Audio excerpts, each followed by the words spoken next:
जीवनमा सफलता पाउनु छ भने यी उपायहरू अपनाउनुहोस्। यी उपायहरू के हुन् त म भन्नेवाला छु। आज म ती उपायहरू लिएर आएको छु कि मान्छेको जीवनमा सफलता कसरी हुन सकिन्छ भन्ने उपायहरू लिएर आएको छु। नम्बर 1 मा रहेको छ स्वास्थ्यलाई प्राथमिकता दिनुहोस्, अथवा स्वास्थ्यलाई तपाईले सबभन्दा पहिला प्राथमिकता दिनुहोस्। स्वास्थ्य नै धन हो, धन नै स्वास्थ्य हो।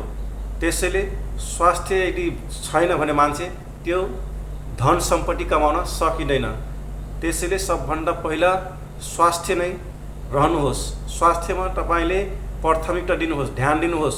कसरी स्वास्थ्य रहने भन्ने कुरामा तपाईले पहिला ध्यान दिनुपर्छ, किनभने स्वास्थ्य नै सबभन्दा ठुलो धन हो।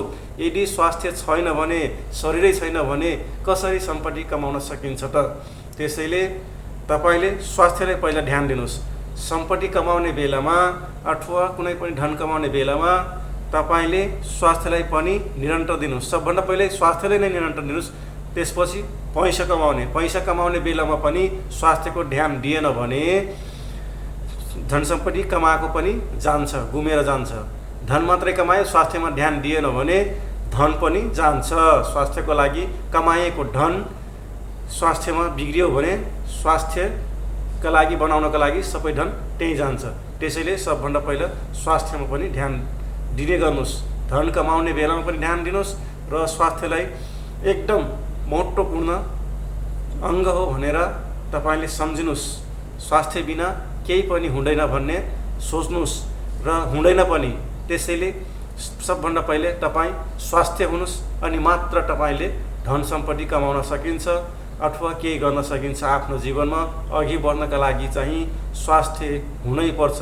आफ्नो जीवनमा स्वास्थ्य चाहिँ अनिवार्य रहेको छ। स्वास्थ्य बिना अगाडि हाम्रो जीवन कुनै कामको रहँदैन। त्यसैले सबभन्दा पहिला स्वास्थ्यलाई प्राथमिकता दिनुहोस्। नम्बर 2, राम्रो साथीको सङ्गत गर्नुहोस्। तपाईले राम्रो साथीको सङ्गत गरिएन भने तपाईँ सफलता पाउन सक्नुहुन्न। त्यसैले राम्रो साथीको खोजीमा हुनुहोस्, साथी खोज्नुहोस् र राम्रो साथीको सङ्गत गर्नुहोस्। किनभने सँगसँग गति जस्तै सङ्गत हुन्छ त्यस्तै गति हुन्छ मान्छेको। यदि दारू पिउने मान्छेसँग सङ्गत गर्नुहुन्छ भने तपाईँ पनि पक्कै दारू पिउन हुनुहुन्छ, तपाईँ पनि पिउनुहुन्छ। किनभने 5 वटा तपाईँको साथी यदि दारू पिउने छन् भने तिनीहरूसँगै बस्यो भने, सँगसँगै हिँड्यो भने, सँगै रह्यो भने तपाईँ नै छेठौँ चाहिँ तपाईँ नै दारू जडिया हुनुहुन्छ। त्यो जार खाने मान्छे नै तपाईँ नै बन्नुहुन्छ। त्यसैले जडिएको सँग लाग्यो भने जडे नै भइन्छ, राम्रो मान्छेसँग लाग्यो भने राम्रो मान्छे, धनी मान्छेसँग लाग्यो भने धनी नै भइन्छ। त्यसैले सङ्गतको एकदम महत्त्वपूर्ण काम छ। यदि तपाईँले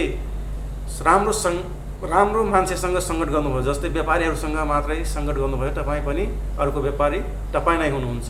त्यसैले राम्रो सङ्गत गर्नुहोस्। सङ्गतले नै मान्छेलाई सबभन्दा कुरा फरक पार्दो रहेछ। त्यसैले सङ्गत चाहिँ तपाईँले एकदमै राम्रोसँग रोज्नुहोस्। कस्तो सङ्गत रोज्नुहोस् भनेको, कस्तो सङ्गत रोज्नुहोस्, यस्तो सङ्गत रोज्नुहोस् कि तपाईँले जीवनमा के गर्न चाहनुहुन्छ, त के बन्न चाहनुहुन्छ, त्यस्तै मान्छेहरूको सङ्गत गर्नुहोस्। त्यसपछि तपाईँले त्यही सङ्गतले तपाईँको अघि बढाउँछ र त्यही सङ्गतले तपाईँलाई अघि बढाउनमा मद्दत गर्छ र तपाईँ पक्कै पनि सफलता हुनुहुन्छ। त्यसैले सङ्गतको एकदम महत्त्वपूर्ण रहेको छ। सङ्गत चाहिँ एकदम महत्त्वपूर्ण रहेको छ। तपाईँ चाहिँ सङ्गत चाहिँ एकदमै जे बन्न चाहनुहुन्छ त्यस्तै सङ्गत गर्नुहोस्। नम्बर 3, गल्तीबाट सिक्नुहोस्। यदि तपाईँले गल्तीबाट सिक्न सक्नुहुन्न भने आफ्नो जीवनमा तपाईँले कहिले पनि सफलता हुन सक्नुहुन्न। त्यसैले गल्तीबाट सिक्नुहोस्, गल्ती गर्नुहोस् र त्यसबाट सिक्नुहोस्। जुन मान्छे गल्ती गर्दैन त्यो मान्छे केही काम गरेको होइन भन्ने पनि बुझिन्छ। त्यसैले जो गर्छ त्यसैको गल्ती हुन्छ, जो गर्दैन त्यसको गल्ती हुँदैन। त्यसैले तपाईँले अभ्यास गर्नुहोस्। अभ्यास गर्नुहोस् भनेको जसले अभ्यास गर्छ त्यसकै नै गल्ती हुन्छ। अभ्यास गरिदिन्छ जसले गर्छ त्यसको गल्ती हुन्छ। तर गल्तीबाट नसिक्नु भनेको मूर्खता हो। गल्ती गर्नु भनेको मूर्ख होइन कि गल्तीबाट नसिक्नु नै मूर्खता हो। त्यसैले गल्ती गर्नुस्, गल्ती गर्नुस् भनेको अभ्यास गर्नुस् हो। त्यसैले गल्तीबाट तपाईँले सिक्नुस् र अघि बढ्न सकिन्छ। यदि तपाईँले गल्तीबाट सिक्नुभयो भने तपाईँ आफ्नो जीवनमा पक्कै पनि सफलता हुन सक्नुहुन्छ। नम्बर 4, सहनशील हुनुस्। यदि तपाईँले सहनशील हुन सक्नुहुन्न भने तपाईँले सफलता हुन सक्नुहुन्न। त्यसैले सहनशीलता हुनुस्। कुनै पनि अलिकति कसैले के भन्यो भने तपाईँले चाहिँ पिर गर्नु हुँदैन। त्यसलाई कुनै पनि तपाईँको गल्ती भयो भने पनि तपाईँले सहनशीलता हुनुपर्छ, धैर्य धारण गर्नुपर्छ। सहनशीलता, कुनै पनि गल्ती भयो भने त्यसलाई सहन सक्ने हुनुपर्छ।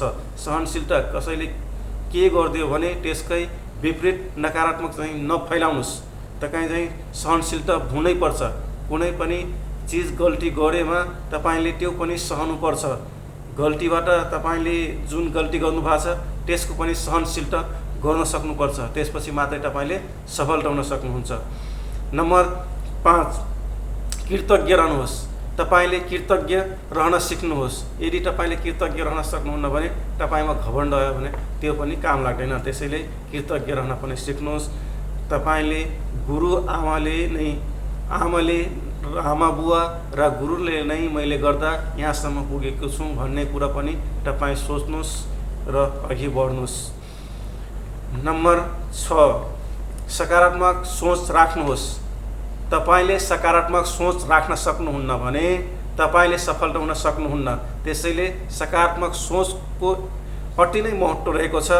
जुन मान्छे सकारात्मक सोच नै हुन्छ भने, जुन मान्छेमा सकारात्मक सोच छ भने त्यो मान्छे पक्कै पनि सफलता हुन्छ। जुन मान्छेको नकारात्मक छ भने त्यो मान्छे समस्या मात्रै देख्छ। जुन मान्छेको नेगेटिभ जुन मान्छे सकारात्मक छ भने त्यो चाहिँ राम्रो समस्याको समाधान देख्छ र नकारात्मक मान्छे चाहिँ समस्याको मात्रै देख्छ। त्यसैले सकारात्मक हुनुहोस्, समस्याको समाधान खोज्नुहोस्। यदि तपाईँले सकारात्मक सोच छ भने तपाईँ पक्कै पनि सफलता पाउन सक्नुहुनेछ।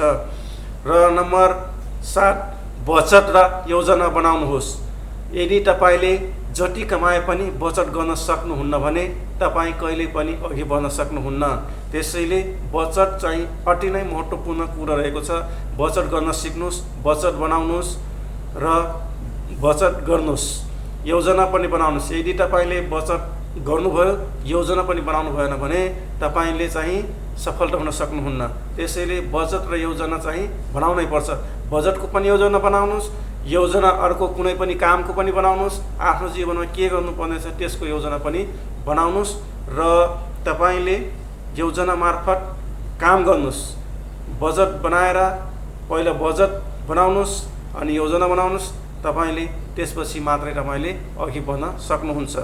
बजेट बनाउन सकिएन भने, कहिले तपाईँले बचत गर्न सकिएन भने त्यसले तपाईँ अघि बढ्न सक्नुहुन्न। त्यसैले योजना पनि बनाउनुहोस्, बजेट पनि गर्नुहोस् र च्यानललाई सब्स्क्राइब गर्नुहोस्। धन्यवाद।